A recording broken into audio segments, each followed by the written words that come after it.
வணக்கம் தானே, இபாதத் தானே, தாவா தானே. அதையெல்லாம் ரசூல் ஸல்லல்லாஹு அலைஹி வஸல்லம் அவர்கள் அரபியில தான் செஞ்சாங்களே தவிர வேற மொழியில செய்யல. அப்ப அப்படி புரிந்து கொள்வதா இருந்தா நம்ம என்ன செய்யணும், மக்கள்கிட்ட நம்ம தமிழ்ல பேசவே கூடாது, மார்க்கத்தை பத்தி அரபில தான் பேசணும்னு வந்துடும். அது ஏன் நம்ம இப்படி புரிஞ்சுக்கிறோம், குத்துபாங்கிறது ஒரு உரை, அந்த நோக்கம் அதுல வெளிப்படுகிறது. மயிர்கால்கள்லாம் சிலிர்த்து கொள்ளும், அவங்க உரை நிகழ்த்தும் பொழுது மயிர்கால்கள்லாம் சிலிர்த்து கொள்ளும். ஒரு ராணுவத்தை எச்சரிக்கிறது, அன்னகு முன்தீரு ஜெய்ஷின், ஒரு படையை எச்சரிக்கிறது போல ஒரு ஆக்ரோஷமாக என்ன செய்வாங்க, அவங்களுடைய உரைகள்லாம் இருக்கும். மக்களுக்கெல்லாம் ஒரு அச்சமூட்டுற வகையில் இருக்கும் என்கிற மாதிரி எல்லாம் அந்த குத்பா சம்பந்தப்பட்ட ஹதீஸ்களை தேடும் பொழுது நமக்கு கிடைக்கிறது. அந்த அடிப்படையில் இதை நீங்க அரபில சொல்றது நீங்க வைத்துக் கொண்டீர்களே, ஆனால் அதனுடைய எந்த ஒரு பயானை நீங்க அரபில தான் செய்யணும். ஏன்னா ரசூல்லா ஒரு காலத்தில் என்ன செய்யல, அரபி அல்லாத பாஷையில போய் அவங்களுக்கு தெரியவும் செய்யாது தானே. அப்ப தனக்கு தெரிந்த மொழி, மக்களுக்கு பயான் உரை நிகழ்த்துறது என்பது தனக்கு தெரிந்த மொழி என்ற அடிப்படையில் தான் அவங்க அரபில செஞ்சிருக்கிறாங்க. அப்பதான் அந்த மயிர்கால்கள்லாம் சிரிக்கும், அப்பதான் அந்த இறைவனுடைய அச்சம் வரும். அந்த அடிப்படையில தான் இது மக்களுக்கு நல்ல செய்தி சொல்லணும், குர்ஆன் ஹதீஸ்ல உள்ள செய்திகளை சொல்லணும், அல்ல குர்ஆன் ஹதீஸ் அனுமதித்த விஷயங்களை சொல்லணும் என்கிற அடிப்படையில் செய்யறமே தவிர இதுல ஒரு முரண் ஒன்றும் வராது. அதே நேரத்தில் இந்த பாங்க கொண்டு இதுல ஜாயிண்ட் பண்றாங்க. இது பல முஸ்லீம் அல்லாதவர்கள் கேட்கிற கேள்விகள்ல கூட நாங்க இதை சொல்லி இருக்கிறோம். பாங்குங்கிறது மாற்றக்கூடாது, அது அப்படியே தான் இருக்கணுங்க. பாங்குங்கிறது ஒரு அடையாளம், தமிழ்நாட்டுக்கு மட்டும் உள்ளது கிடையாது, உலகம் பூரா உள்ளது. அதை போய் நம்ம தமிழ்ல மாத்தி விட்டோம்னு சொன்னா, நான் அமெரிக்காவுக்கு போய் அவன் தமிழ்ல இங்கிலீஷ்ல பாங்க சொன்னா எனக்கு ஏதாவது விளங்குமா? விளங்காது. உரைங்கிறது ஏரியாவுக்கு உள்ளது. உரைங்கிறது குத்துபா என்பது அந்தந்த பள்ளிவாசல்ல வரக்கூடிய மக்களுக்கு உரியது. அதுல ஒரு மொழி பேசக்கூடியவங்க தான் இருப்பாங்க, அந்த மொழியை தெரிந்து கொள்ளக்கூடியவங்க தான் மேக்சிமம் இருப்பாங்க. அந்த அடிப்படையில மொழியில பேசும் பொழுது மக்களுக்கு புரியும். வாங்க போய் மாத்தி விட்டோம்னு சொன்னா, வெளியூர்காரன் ஒரு அமெரிக்காக்காரங்க வர்றான், அல்லா பெரியவன் அல்லா பெரியவன் ஒரு பாங்க சொல்றாங்கன்னு தமிழ்ல விளங்காது, பள்ளிவாசல் தெரியாது. அப்ப அது உலகம் பூரா உள்ள ஒரு அடையாளமாக பாங்க ஆக்கப்பட்டிருக்கிற காரணத்தினால அதை மாத்த வேணாம்னு நாங்க சொல்றோம். எல்லாத்தையும் தமிழ்ல மாத்துங்கன்னு சொல்லல.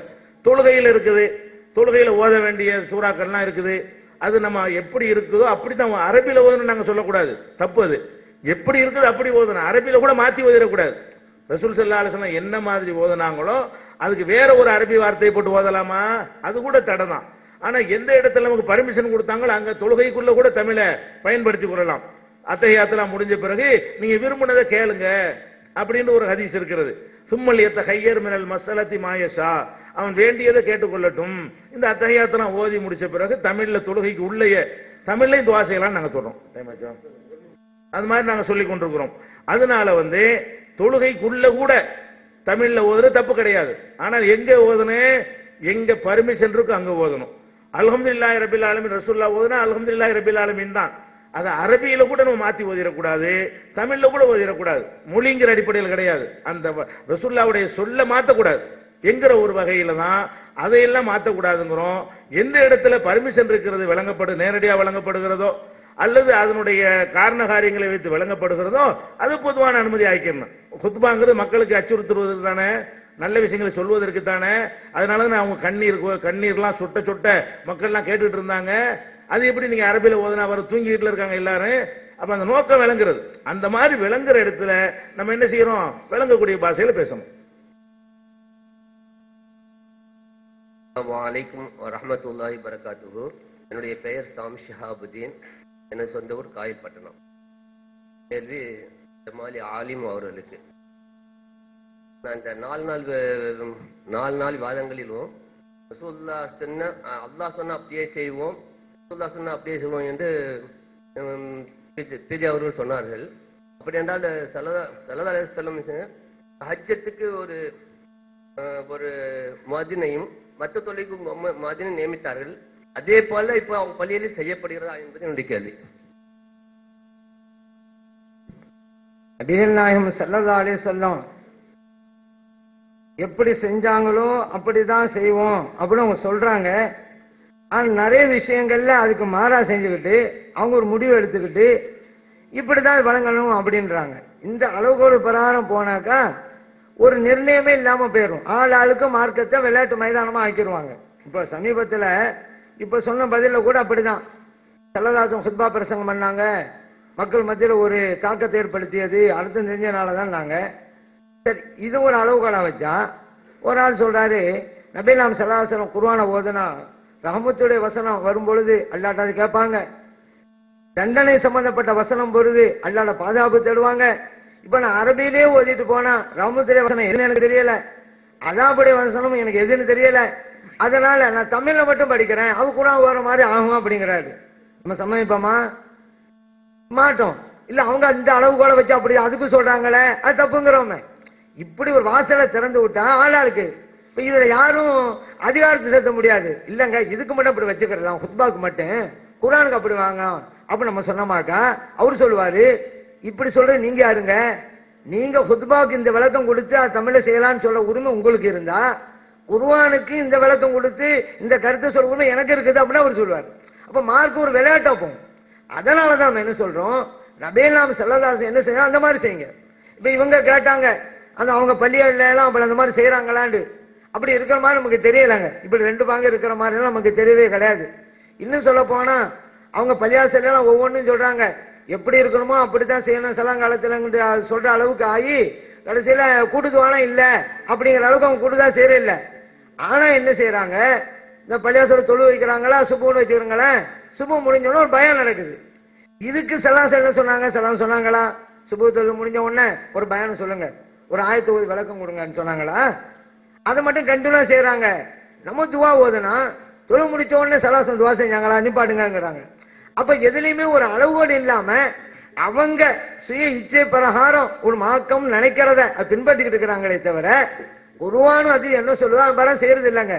இப்ப ஹுத்பாவுடைய பிரசங்கமும் இருக்கு, அது இபாதத்துன்னு ஆக்கிவிட்டோம். ஏன்னா சாதாரணமா நம்ம செய்யற ஹுத்பாவுக்கு இதுக்கு வித்தியாசம் இருக்குது. இப்ப அதுக்கு முன்னால நம்ம செய்யறோம், அது தொழுவோட சம்பந்தப்பட்டது அல்ல. தொழுகை சம்பந்தப்படாததெல்லாம் எந்த மொழியும் செய்யலாம். ஏன்னா ஸல்லல்லாஹு அலைஹி வஸல்லம் ஹுத்பா பிரசங்கத்தை எல்லாம் அரபில தான் செய்யுங்கன்னு சொல்லல, தொழுகைக்கு தான் சொன்னாங்க. சல்லு கமா ரஅய்துமுனி உஸல்லின்னாங்க. அப்போ நான் எப்படி தொழுகிறோனோ அப்படி செய்யுங்கும் பொழுது அந்த ஜும்மாவோட 2 ஹுத்பா தொழுகையோடு சம்பந்தப்பட்டது. அதனால தொழுவுடைய சல்லம் அதுக்கு கொடுக்கணும். நம்ம சாதாரணமா பேசுறதுக்கும் அதுக்கும் போய் ஒப்பிட முடியாது. இப்ப சாதாரணமா ஹுத்பா பிரசங்கம் செய்யறோம், சாதாரணமா பிரசங்கம் செய்யறோம், செய்யல விட்டுறலாம். இப்ப ஜும்மாவுக்கு ஒரு ஆளு இதுவும் சாதாரண பிரசங்கம் நாங்க அப்படி சொல்லிவிட்டு 2 ரக்காத் மட்டும் தொழுவிச்சாரு, ஹுத்பா பிரசங்கம் செய்யல, ஜும்மா கொடுமா? அப்ப அந்த 2 ஹுத்பா வணக்க வழிபாடா ஆயிருது. அப்படி இருக்க போய் தான் ஹுத்பா பிரசங்கம் செய்யலன்னு சொன்னா 2 ரக்காத்து ஜும்மா ஆகாங்கிறோம், 2 இருக்கணுங்கிறோம். அப்ப வணக்க வழிபாடு வரும் பொழுது நபிலாம் ஸல்லல்லாஹு அலைஹி வஸல்லம் எப்படி செஞ்சாங்களோ அப்படிதான் செய்யணும். அத அவங்க 100 சொல்லிக்கிட்டே இருக்கிறாங்க. அப்படி வெறும் வார்த்தையில சொல்றாங்களே தவிர இந்த விஷயத்துல வாழ்க்கையில இல்ல என்பதுதான் உண்மைங்கிறத நம்ம அறிஞ்சு கொள்ளணும்.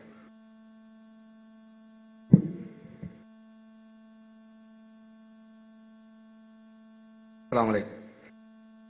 என் கேள்வி டீச்சர் கிட்ட ரஸ்மின் இலங்கையில இருந்து வந்திருக்கேன். என்ன கேள்வின்னு சொன்னா, அவுலியாக்கள் கேட்க மாட்டார்கள் நீங்க பிரச்சாரம் பண்ணிக்கிட்டு இருக்கிறீங்க. இதே நேரம் எதிர்த்தரப்பால வைக்கப்பட்ட குற்றச்சாட்டுகள்ல ஒண்ணு, உங்களை பெண்களை நடுத்தரவுக்கு கொண்டு வந்துட்டீங்க, பெண்களை காட்சி பொருளாக்குறீங்க அப்படின்னு சொல்லி ஒரு குற்றச்சாட்டு வச்சிருக்கிறாங்க. என் கேள்வி என்னன்னு சொன்னா, பெண்களை நடுத்தரவுக்கு கொண்டு வந்திருக்கிறீங்க, இது கூடாதுன்னு சொல்லி ஒரு தரப்பால பிரச்சாரம் செய்யறாங்க, காட்சி பொருளுங்கிறாங்க. இதே நேரம் நாம தமிழகத்துல நான் பார்த்த காட்சிகள் சிலது என்னன்னு சொன்னா, தர்காக்களுக்கு போய் நாம அதை பார்க்க என்ன நடக்குதுன்னு பார்க்க போற நேரங்கள் எல்லாம் சில பொட்டல் புதூர்ல இருக்கக்கூடிய தர்காவில் சொல்றதுக்கு கூச்சமா இருந்தாலும் கேள்வின்றதுனால கேட்கிறேன். என்னன்னு சொன்னா, அங்க உள்ள பெண்கள் சில பேர் கேரளாவில இருந்து வரக்கூடிய பெண்கள் எல்லாம் தங்க தொப்புளுக்கே என்ன பூசுறாங்க, அது அங்க எல்லாரும் சுத்தி போறாக்கள்லாம் பார்க்க முடியுது. அப்ப பள்ளிக்கு தொலை வந்தா கூடாதுங்கிறோம். இதே நேரம் தர்காக்களுக்கு எல்லாம் பெண்கள் வர்றாங்க. இன்னைக்கு கூட ராஜ் டிவில ஒளிபரப்பப்பட்ட செய்தி, தர்காவுல ஒரு புள்ளைய கொண்டு போய் பலி கொடுக்கப்பட்டவரை இன்னைக்கு அம்மாவையும் அந்த சம்பந்தப்பட்ட அம்மாவையும் தர்காக்கு பொறுப்பா இருந்தவரையும் அரெஸ்ட் பண்ணிட்டாங்கன்னு சொல்லி செய்தி சொல்றாங்க. இப்ப இந்த கேள்வி என்னன்னா, இப்படி எதிர்த்தரப்பால சொல்ற மாதிரி நீங்க காட்சி பொருளாக்குறீங்களா பெண்களை, அல்லது அவங்க காட்சி பொருளாக்குறாங்களா? அன்புள்ள சகோதரர்களே, பெண்களை காட்சி பொருளாக ஆக்குதல்ங்கிற அந்த வார்த்தையை வாதத்தில் சொன்னாங்க. அது ரொம்ப கடுமையாக ஒரு கண்டிக்கத்தக்க ஒரு வாசகம்.